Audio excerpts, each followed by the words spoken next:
Yo, what's good? Let's do some more quotes. All right. Trade your expectations for appreciation, and your life will change in that moment. So you have all these like expectations and shit, and you're like, I expect that my business will do good today. I expect that it will continue to grow every day. Why? Why? Why are you expecting this? Or I expect my friends to be nice to me, and I expect that things will all turn out all right. I mean, you could argue that's a good thing, but also it's kind of like, dude, if you just like literally stop expecting stuff to happen and you're just like, all right, how about I just like appreciate the stuff that's around me? You know what I mean? Like, let me just be like, okay, I'm here, I'm alive, I'm safe, everything is fine, actually.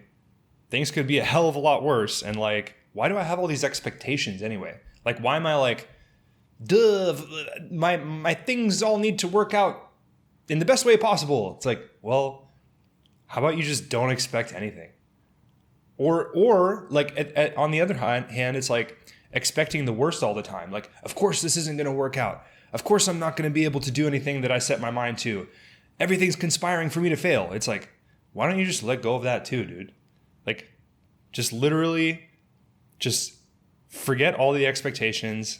Whatever happens is going to happen. And just like appreciate that you're like, I have two hands. I have 2 feet. I can walk. There's I don't know if I talked about this before, but there's the thing where it's like this super cheesy thing on Instagram. And it's like the billionaire or the millionaire wants to be a billionaire.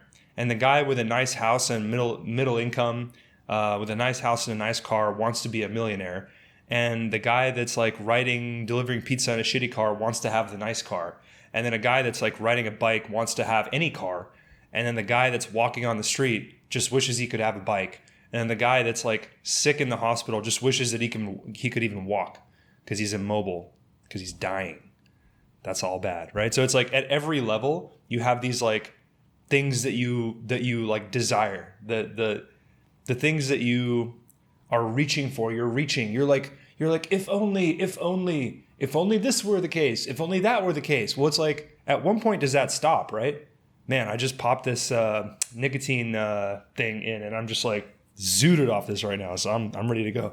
I just woke up. I've had not very good sleep, and just chugged some coffee. I'm ready to crush some of these quotes, so let's do this. Yeah, dude, just like trade your expectations for appreciation. I mean, it sounds hella cheesy, but it's like your life actually will change if you consciously do that. The problem is that you probably won't do that because nobody does that. You know why? Because we have something called negativity bias in our brains. So there's this thing that I don't know if it's like through evolution, but we basically are just constantly scanning the surroundings for what is wrong. Like what could be wrong? Because back in the day, thinking about all the things you appreciate, I appreciate all this stuff in my life. That's not going to help you, dude. You got to be scanning the environment for the tiger that's going to come eat you. So we adapted evolutionarily to be that way. But like, that's not helping us in the modern world at all. In fact, it's like crushing our ability to be focused and productive because we're like, what could go wrong? Don't get me wrong, dude. If you feel the need to do that, that's probably a good thing because I also have another list for business. So this is different than like having a good experience in life because that's all life comes down to is just your experiences. Like this is different. When you're talking about business, you should be asking those questions. You should be like, what could go wrong?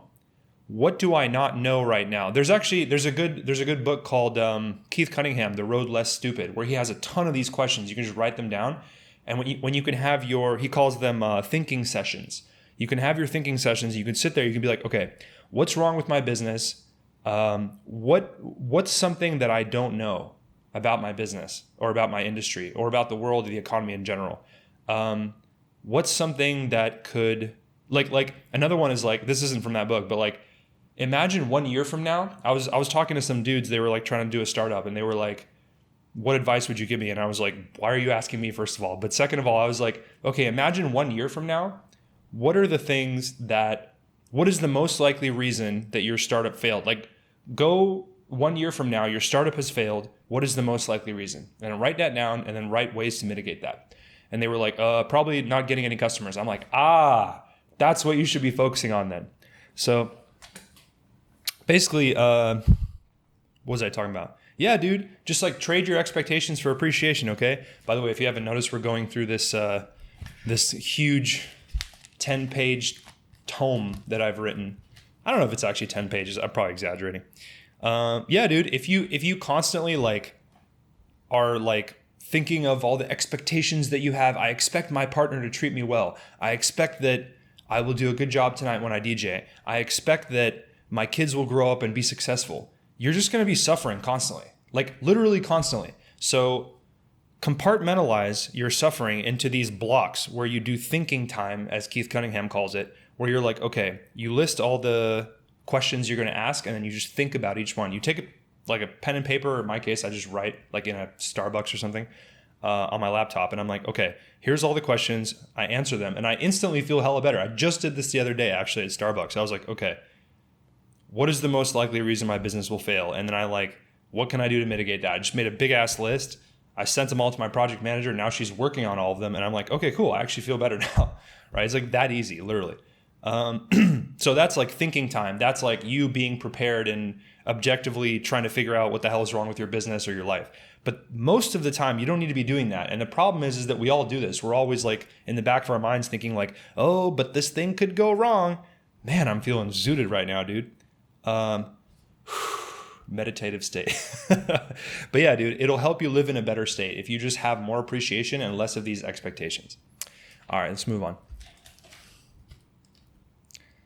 Focus on what you can control and embrace everything that happens. So in the Bro-gavad Gita, which is an old spiritual text that I know nothing about, I do know this one thing though. They talk about how you're not entitled to the fruits of your labor, you're just entitled to the labor, which kind of feels like not... Damn, my lighting's all messed up, dude. Hold on, is that too bright? It's fine, you can see me. Yeah, dude. So they were talking about in the Bro-gavad Gita, they were like, yo, you are not entitled to the fruits of your labor. You're only entitled to... Damn, now I'm bright as fuck. This is crazy. Fuck it. You're only entitled to the labor, which seems like super unfair, right? It's like, what do you mean I'm not entitled to... That's the reason I'm doing all this shit. That's the reason I'm working so hard, is because I want the fruits of my labor. I want that money. Let me get that cash, bro. I'm trying to stack. All right, that's cool. But you know what? Actually, you can only focus on what you can... Ultimately, you can't actually control the outcome. You think you can because you're like, I'm so smart and I'm going to figure out all these ways to make money and I'm going to go hustle. And yeah, but like you can't actually, you can only affect it with the things that you do. So like, yeah, you can work really hard to get a job. Next day you get fired for some random reason. The company shuts down. Yeah, you can work really hard to make the perfect business and optimize it in every way possible so that you're making money. Boom. Next day, let's say you're relying on Google Ads, they change the algorithm or whatever. There's more competition. It's a higher cost per click. Suddenly your customer acquisition cost goes through the roof. And suddenly you're paying more to acquire a customer than your lifetime value of that customer. So now you have to figure something else out. So you're never entitled to the outcome. You're only entitled to the labor. And so try to do something where the labor is actually chill. Like me doing this right now, I would do this even if I used to make these videos in private. I wouldn't even post them publicly. There's probably tons, actually I know for a fact, there's like tons of videos on my YouTube I just never posted publicly where I'm just like, life update, and I'm like talking about stuff, right? Because I realized that like I'm not entitled to anything. I'm not entitled to this being like something where people are like, oh, you really helped me. It's like, it doesn't matter. I'm only entitled to the labor, not to the fruit of the labor. So cool. Whatever, dude, I'm just going to keep doing this because I actually love doing it. So try to pick something where you're okay with just the labor. Okay, actually, there's two sides of this, right? So on one hand, yes, pick something where you just enjoy doing it. But also, we live in the real world, and it's kind of like, dude, there's this other philosophy of business where it's like, we don't focus on what we're passionate about. We focus on building real businesses that make money so we can get out of the way and just have something that's producing income so we can chill and do what we want, which is kind of what I'm doing. So maybe try that, right? Maybe try to have a business that has nothing to do with your passions or interests, but just something that objectively is a good mousetrap where $1 in equals $2 out or something like that so that you can chill and do what you really love, which is what I'm doing right now. So you're not entitled to the fruits of your labor, only to the labor itself. In the same way, so how do you actually use that in real life? Okay, cool, Ilya. So you're reading this random like old spiritual book. So how does that actually help me? How do you do that in the real world? Focus on what you can control only and embrace everything that happens. So that's me being like, okay, what can I control? Making videos where I talk about shit and embrace everything that happens. If people like it, cool. If they don't like it, cool. It doesn't matter, right? So that relieves a lot of that stress and anxiety of like, is this going to work? Is this thing going to work? Just relax, dude. It's fine. Why can't I endure this? If you're going through a hard time, ask yourself, hold up. Why can't I endure this, dude? Like, why not? This is a really tough thing I'm going through. My loved one is sick. My business is failing. My relationship is crumbling. Everything around me feels like I'm on a boat that's just rocking. There's no stability. So why can't I endure this? Why can't you endure this? Just ask yourself that question, dude, and then think about it. And start writing, right? Because actually, if you're suffering, the meaning that you give to, see how I'm tying these in? You see this shit? This is some real shit right here. The meaning you give to your suffering can actually change the experience. So, okay, you're stranded on a boat and you're like, let's say you're on a raft, right? I recently read about this dude that was like, he was like this dude that was stranded on a raft for like 100 and something days. And he literally survived by like drinking his own piss and like trying to do fishing. He killed a shark with like a jug of water or something. And it was like 100+ days that he was just adrift at sea on a raft, and he survived. And they were talking about how like, dude, this is a world record for you. Like, how do you feel about that? He's like, I hope nobody else has to break this record, which is some real shit. But like, the meaning that you give to your suffering can totally change it. What's another example of that? Let's say you're like, okay, I'm going through a breakup right now, which I've had my share of breakups, and it feels like someone reached up through your asshole and grabbed your guts and pulled them out of your asshole. You're just like, oh, okay. But like, if you give a different meaning to that, let's say that you go through this breakup, but you're like, you know what? This is not what I want right now, but this is what I need. The universe is not giving me what I want, but maybe it's giving me what I need. You could say that's like just you coping and stuff, but it's also a really good reframe, because you're like, well, I wonder what will happen. Maybe I'll go through this period of pain. Maybe I'll grow. Maybe I'll become a better person. You ever notice how suffering, it burns away the bullshit from your personality. Like it kind of like, it's like you're putting something into a white hot flame and it's burning away all the bullshit so that only the core remains, right? So this is kind of like going through suffering. If you attach a different meaning to it, if you reframe it where you're like, I'm becoming stronger, I'm becoming more disciplined, this is going to force me, this is going to give me the leverage to become a better person. And ironically, you might meet someone down the line that you connect with way better than the person that you were with. And if you hadn't gone through that breakup, you never even would have found the better person. So in a way, it can be a positive thing. You never know. But either way, when you're going through the suffering and you're like, I can't endure this, ask yourself, wait, why can't I endure this? First of all, why? And second of all, change the meaning. Be like, how can I change the meaning of this suffering? Because that will change your experience of it, right? What would it look like if everything went perfectly for the next week or the next month or the next year? So we're sitting down, we're writing, okay, if everything went perfectly, or okay, one thing I did yesterday, I was like, okay, pretend that you have whatever amount of money liquid in the bank that makes you feel relaxed and safe. Like, okay, I have $100 million in the bank. What would it look like if everything went perfectly? Or for me, a better question is like, what does my ideal day look like? Not like the weekends where I'm like going crazy and partying, but like just an average day. What would it look like? I don't know.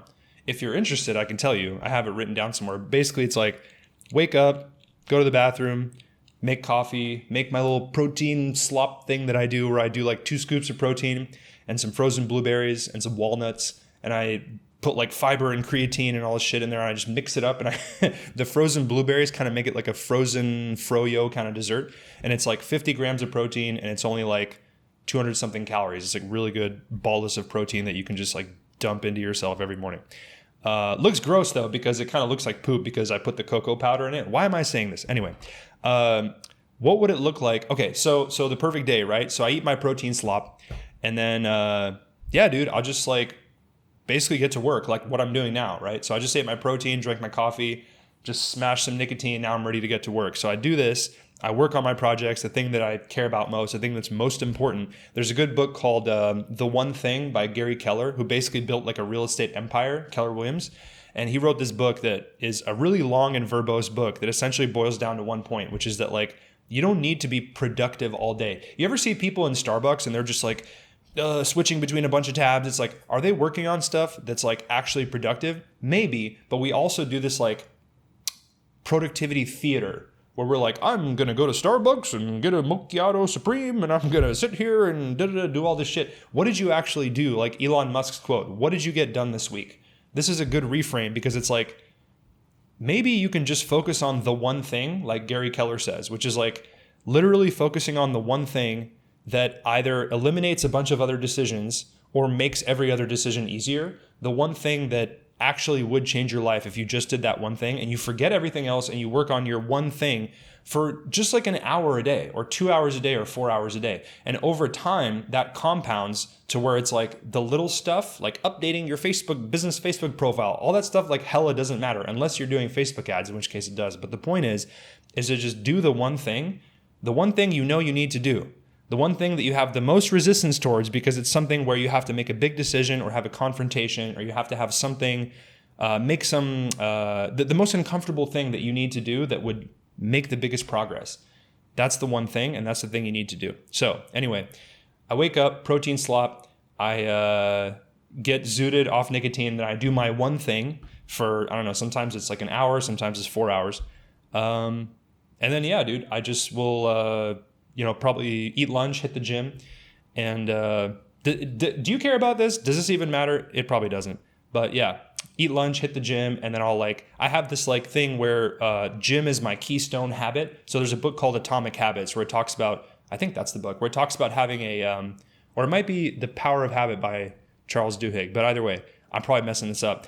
They have this thing where it's like the keystone habit, where you have your number one habit, and then that sets off a chain reaction of you like doing all these other habits. It's called like stacking habits. So for me, that's the gym. Because if I go to the gym, I'm generally more motivated to eat better. I'm generally more motivated to just get shit done. So like I'll hit the gym, I'll go home, shower, and then I'll meditate right after that. Because for me, that's like the perfect time. Gym, sauna, go home, shower, meditate, eat food. And then from there, I just chill, dude. I just relax. I used to like do this stuff where I'd walk like 15,000 steps a day. I kind of toned that down a little bit because I'm like, you know what? I need more recovery, especially lately. So I've just been chilling, dude. I'd be chilling on that couch just like watching trash TV. It's awesome, dude. So anyway, that's like my morning routine. And then in the evening, it's like whatever. So here's another question. So that's, okay, what would it look like if everything went perfectly? You know what? I might wrap this up soon. 17 minutes in. What's the time on this? Let me see if there's any other ones. I guess this last one, why don't I deserve to be happy right now? You know, when you are working really hard on your projects, you kind of feel like a machine. You kind of feel like, gotta get this done, gotta get this done. This checklist is complete. This is the optimal things I need to work on. But it's like, are you actually enjoying the experience of doing that, or are you just doing it to achieve an outcome? Remember, you're not entitled to the outcome, only to the process. So like, ask yourself, like, why don't I deserve to be happy right now? The answer is you can be happy right now. Of course you deserve it. Why not? You can just make yourself happy. Check this out. I got this little Buddha statue. You can correct me if I'm wrong, if this isn't the Buddha. But basically this thing reminds me of like, dude, you're not entitled to the outcome. You're just entitled to the process. So try to at least enjoy it a little bit, right? Anyway, that's enough for today. Peace.